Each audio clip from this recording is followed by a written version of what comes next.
Boa tarde, meu nome é Isadora. Boa tarde, meu nome é Gabriela e a gente está aqui para falar sobre homossexualidade. Estamos com dois convidados que têm uma ligação direta com o assunto. Peço que entre. Ângelo e Fernando.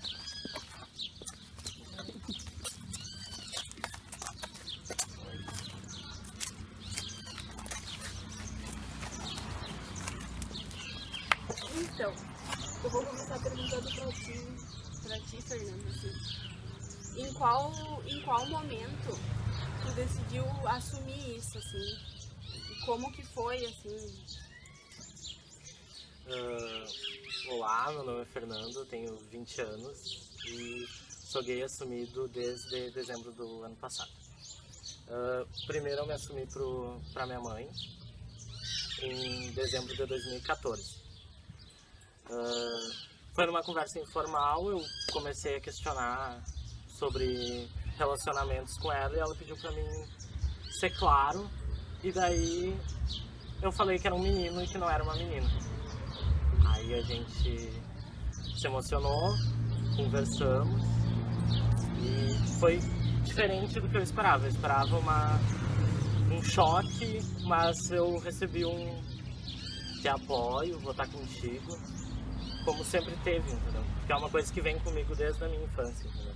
Sempre fui o viadinho da sala, o gayzinho, aquele que só conseguia fazer amizade com as meninas, porque se um menino andasse comigo, logo o apelido ia pra ele também. Aí eu tenho dois irmãos, pra eles eu não cheguei a me assumir diretamente, foi informal que a conversa acabou rolando e daí um dia eles me perguntaram qual era o meu tipo de pessoa que eu gostaria de ficar e eu falei que seria um cara de coque e barba. Aí eles ficaram meio assim, daí olharam pra minha mãe e disseram, você tá vendo isso? E ela falou que já sabia antes deles. E aí pro meu pai, que foi o mais difícil, que foi quando aconteceu no fim do ano passado. Que um tio meu veio passar uns dias aqui em casa e após uma janta ele resolveu entrar no assunto e o meu pai ficou muito furioso, porque é uma coisa que por mais que tu saiba, não quer entrar em pauta, entendeu? Então ele negou todo instante. Naquela noite ele saiu sem me dar tchau. Daí no primeiro momento que tu pensa, tipo, perdi meu contato com meu pai, porque ele sempre me deixou muito claro que se um dia eu viesse a ser gay, tipo, indiretamente ele dizendo, se um dia tu te assumir, não me considera como pai, entendeu? Aí quando ele saiu e não me cumprimentou, eu percebi que podia estar perdendo o meu contato paterno, né? Mas no outro dia, ao meio-dia, ele chegou, me pediu desculpa e falou que estava comigo. E daí não o suficiente, eu olhei pra ele e disse que eu queria que no momento que alguém perguntasse, tipo, teu filho é gay, ele não tentasse esconder. Ele dissesse é gay sim, e qual é que é o problema? Porque eu acho que no momento que uma pessoa vem querer demonstrar o preconceito dela, se o teu pai, tua mãe ou teu familiar se impor, isso não vai se repetir. Vai muito da tua entrada, entendeu? E é isso. É um peso que eu livrei das minhas costas. Já vai fazer um ano agora. E pra você, Ângela, como foi? Como ficou sabendo do conhecimento da sua filha? A Camille foi bem complicado até quando eu descobri, porque eu notava desde criança que ela era diferente. Eu achava que ela tinha trejeitos masculinos e sempre pensei que ela pudesse ser gay. Mas aí com 13 anos ela começou a namorar, namorar meninos, e aí, sabe, eu me iludi. Não, é coisa da minha cabeça. Tá, mas aí ela namorava e eu achava diferente, porque ela namorava os meninos queriam ela e ela desistia dos namoros. E aquilo começou a me... E não foi uma vez, foram várias vezes. Aí chegou um dia, uma época ela começou a beber. Chegava em casa assim, bebendo, bêbada, sabe, assim, e eu preocupada com aquilo. Aí um dia ela chegou podre de bêbada e eu cheguei pra ela e disse assim, minha filha, o que está acontecendo contigo? gurias, ela se abaixou no chão, assim, ela se ajoelhou na minha frente, batia as mãos no chão e chorava e me dizia assim pra mim: mãe, eu sou gay, eu sou sapatão, eu sou o que tu quiser, mas eu não gosto de homem. Aí eu disse pra ela, abracei ela, dei um banho, amanhã a gente conversa. Aí no outro dia eu disse pra ela: olha, minha filha, a mãe já suspeitava, mas eu quero te dizer que eu sempre vou te apoiar, porque eu acho assim, ó, que nós, os pais, nós temos que apoiar nossos filhos, porque se nós não apoiarmos, quem é que vai apoiar, né? E é muito difícil para eles, eu acredito que seja muito difícil assim, ó, porque tudo que foge ao normal, se tu é baixo demais, se tu é alto demais, se tu é gordo demais, tudo já é coisa, já tem preconceito. Imagina ser gay numa cidade pequena como a nossa, né? E aí foi isso, eu descobri, apoiei ela. Hoje eu tenho uma nora, fazem 10 anos, e a nossa família é bem feliz e não temos problema nenhum com isso mais. Então, nos dois casos, teve o apoio da família, assim, né? Então, acho que é o primordial, assim. No início, o choque, né?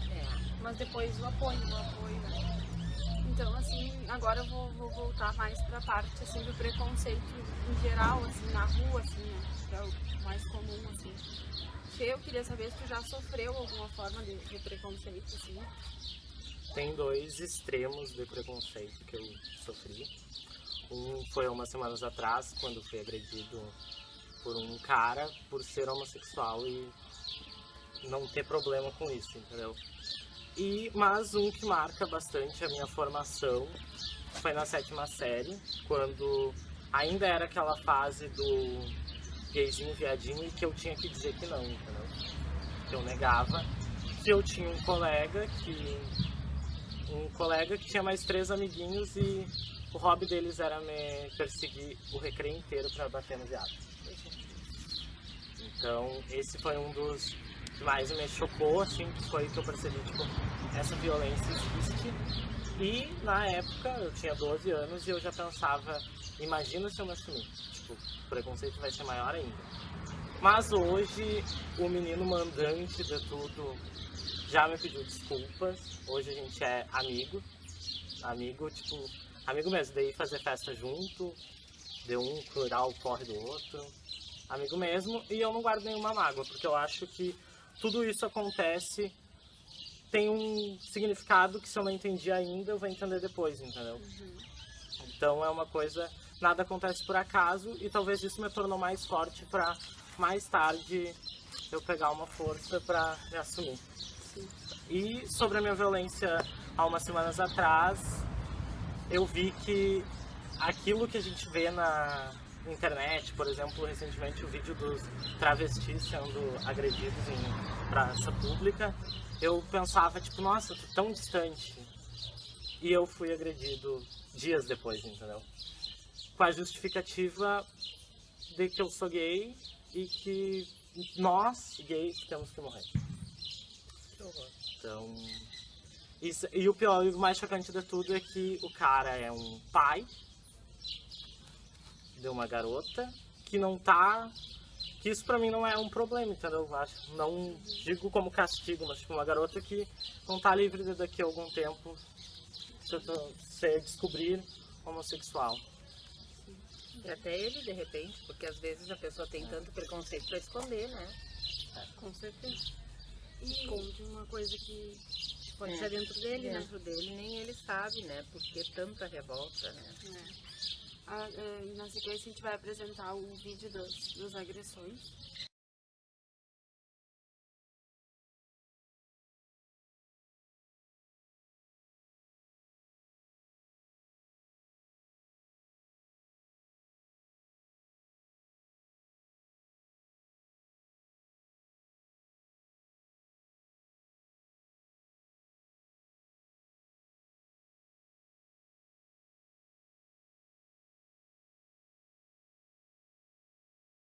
Uma coisa melhor foi esse fato de que agora, semana passada eu estive na Unifra falando sobre isso, sobre homossexualidade, sobre preconceito. Então o que eu tô fazendo? Tô deixando agressão pra usar isso como tema, tipo, para pequenas palestras, pequenos debates. Então, tipo, recebi teu convite, recebi o convite da minha colega que estuda na Unifra, e vai vir outros convites também. Então, deixar pessoas mais a par de que esse preconceito não é só em São Paulo, em cidades grandes e tal. Uma das perguntas que me fizeram lá foi assim, ó, tu acha que o preconceito vai acabar? E acho que vocês vão concordar comigo. Não vai acabar, porque os preconceituosos, eles estão reproduzindo, estão educando seus filhos de que, tipo, menino com menina é errado, menina com menina é errado. Então, isso não irá acabar. O que que eu acho? Com o tempo vai começar a ser mais assim, como está sendo. Já teve uma mudança. Já tá tendo, né? Já tá pouca, mas já tá tendo, né? Mas eu acho que com relação a quando eu descobri da Camille, agora é bem maior, assim, a aceitação é bem maior. Tu não via passagem de gays naquela época, tu não via. Agora tu vê, entende? E o preconceito vai ter sim, só que vai ser mais velado, eu acho. Eles vão se cuidar mais, porque já tem leis contra isso, né? Então a coisa vai afunilar mais. E é necessário justamente que se invista em política pública para isso, entendeu? Para sanar esse que é um problema na sociedade, esse preconceito. Sim. E também as leis. Tipo, não tem muitas leis que nos favorecem. Porque quando eu fui dar a parte lá, eu narrei pra moça toda a história, ela ficou bem chocada. A primeira moça ficou bem chocada. Aí eu perguntei, tá moça, eu tô saindo daqui, e se ele vier de novo atrás de mim? Ah, eu não posso fazer nada porque não tem medida protetiva para homossexuais. Sim, existe a lei do preconceito, mas ela não, como é que se diz, ela não protege a pessoa homossexual de maneira nenhuma, porque não acontece nada com o agressor. Eu sou Murilo, eu tenho 23 anos, eu sou graduado e mestrando em Relações Internacionais e eu estudo especificamente políticas públicas. Agora estou mais voltado para políticas públicas para a população imigrante de refugiados no Brasil, ou seja, também uma população minoritária. Eu queria, então, uma das primeiras perguntas que foi feita aqui para essa contribuição para o trabalho, pergunta como que foi a aceitação, como é que foi com a família. Então, para especificar desde onde eu falo, eu agora moro em Florianópolis, mas eu sou natural de uma cidade do interior do Rio Grande do Sul, né, Cacequi, ela é super pequena, e lá eu costumo falar que tem, principalmente desde a época que eu saí, que foi 2010, que tinha 3 vias principais para os homossexuais e travestis e transexuais lá, que era a marginalização, migração, que foi o que eu escolhi, ou suicídio. E tive vários amigos lá que tomaram uma dessas 3 vias. A homossexualidade era considerada uma patologia até pela Organização Mundial de Saúde, isso até os anos 90. Agora também a sexualidade ainda mas está sendo retirada. Outras situações que, por exemplo, que eu tive que recorrer à política pública foi no âmbito da segurança pública também. Eu já sofri agressão por simplesmente andar de mão dada com o namorado. As delegacias não são preparadas para isso. Então isso também acarreta que a gente não consegue mensurar no Brasil quantas agressões são motivadas por homofobia. E toda a política pública é feita com base nos dados da população da população-alvo. Falta esses dados no Brasil justamente porque é onde se poderia fazer a coleta, não tem funcionários preparados para isso ou não estão sensibilizados com a causa. Bom, olá, como vai? Tudo bem? Meu nome é Alberto Barreto Gersh e a convite da Gabriela vim trazer algumas considerações a respeito da situação dos direitos dos homossexuais no Brasil hoje, né, dentro de uma ideia de provimento jurisdicional e até mesmo de previsão legal. Eu trabalho essa temática há algum tempo, há alguns anos. Eu sou advogado, atuo aqui na comarca de Santa Maria, sou professor universitário, sou professor do curso de Direito do Centro Universitário Franciscano e também professor do curso de Direito da FADISMA, Faculdade de Direito de Santa Maria, e atualmente membro da Comissão de Direitos Humanos da OAB Santa Maria, da subseção de Santa Maria. Eu trabalho bastante com as questões de políticas públicas inclusivas, em relação inclusive dos direitos dos homossexuais. Nós temos que observar que em relação a provimento jurisdicional, no que concerne a direito do poder judiciário, nós temos até uma evolução em relação a isso. Porque anterior a 2011 nós não tínhamos nem o reconhecimento dessas uniões homoafetivas como entidade familiar. Então no julgamento da ADI 4277 e da DPF 132, que partiu do Rio de Janeiro, e a ADI do Distrito Federal, no qual foi julgado em conjunto pelo Supremo Tribunal Federal, reconheceu então em 2011 as uniões homoafetivas como entidade familiar. E isso já trouxe uma maior abertura, pelo menos na área do judiciário. Mas não foi suficiente, inclusive, porque nós tínhamos algumas decisões que eram contrárias, mesmo com a decisão do Supremo, e ainda não se conseguia na prática efetivar esses direitos. Então, em 2013, nós tivemos então uma resolução do CNJ, do Conselho Nacional de Justiça, para garantir então o casamento dos homossexuais, inclusive nos cartórios, nos tabelionatos. Então, a partir dali, nós temos uma maior concretização dos direitos. Por incrível que pareça, o Rio Grande do Sul, embora a gente tenha essa cultura machista, em nível de direito nós somos um estado e um tribunal de vanguarda, porque todos os direitos homoafetivos que foram conquistados, em especial os primeiros casos, foram conquistados no Rio Grande do Sul. Bastante com a discussão doutrinária e os primeiros julgados, e não tem como não fazer referência à doutora Maria Berenice Dias, mas também outros autores que trabalham essa temática. O Rio Grande do Sul, antes mesmo do reconhecimento do Supremo Tribunal Federal, já vinha entendendo que a relação entre homossexuais baseada no afeto deveria ser trabalhada nas conotações de família. Então nós temos os primeiros julgados de alimentos, de previdência social, inclusive o primeiro caso do Brasil de visita íntima de um casal homossexual, que eram de 2 mulheres, foi num presídio aqui de Santa Maria, inclusive. Então nós fomos sempre bastante tratados como referência nessa temática a nível de Brasil. E por incrível que pareça, o Rio de Janeiro era o tribunal mais conservador. Bom, em nível de direito nós temos uma característica evolutiva no judiciário. A questão hoje é a questão legal. O Congresso Nacional, que é responsável pelas leis federais, infelizmente hoje ele é um congresso altamente conservador. E nós temos uma bancada religiosa muito forte. E quando eu digo religiosa, eu não digo exclusivamente evangélica, eu digo uma bancada cristã muito forte. Porque neste ponto, evangélicos, católicos, protestantes, adventistas, todos convergem porque trabalham em cima de um texto bíblico. Mas o problema disso tudo é que a partir de 88, tecnicamente nós deveríamos ter adotado uma posição de laicidade, ou seja, o nosso Estado deveria ser laico, sem religião oficial. E isso gera um problema.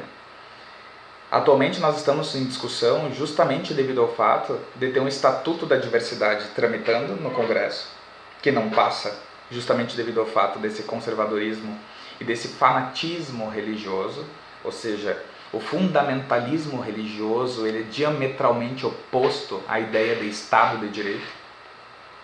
E em contraponto a isso nós temos a aprovação rápida e contínua de um Estatuto da Família altamente discriminador, altamente segregador, que já passou em comissão especial ano passado na Câmara dos Deputados e agora está indo para votação no Senado, onde estipula que família é uma união entre pessoas de sexos opostos. Bom, foi me pedido que eu conseguisse falar isso em pouco tempo e já vi que o adiantar da hora me pede para encerrar. O que eu posso dizer é, algumas coisas evoluíram nessa temática, mas nós ainda precisamos escolher melhor nossos representantes políticos.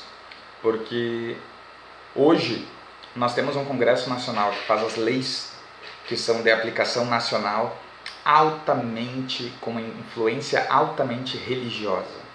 E isso é um problema, porque nós precisamos garantir o Estado democrático de direito. E no momento que essas normas são feitas desta forma, elas afetam diretamente a Constituição da República Federativa do Brasil, na ideia de igualdade, e em especial a Declaração Universal dos Direitos Humanos, que deve nortear todos os países, inclusive o Brasil, que é signatário dessas normas e participa da ONU. O que eu posso dizer para vocês? O Judiciário tem procurado fazer o papel dele, garantindo isso através dos reconhecimentos das decisões, e o Supremo da mesma forma a partir de 2011. Mas infelizmente, enquanto a postura social, enquanto a homofobia ainda for forte, enquanto a discriminação ainda estiver latente no nosso meio social, e isso nós só vamos diminuir com educação de qualidade, que muda a nossa cultura, é onde nós vamos sentir os efeitos positivos realmente de verdade, e não tendo a aprovação de normas tão segregadoras como o Estatuto da Família, que está em vigência. Eu poderia ficar falando mais tempo aqui, porque é uma temática que realmente me instiga, né? Mas é só a título de contribuição. Espero ter ajudado de alguma forma, né? Uma boa aula para vocês.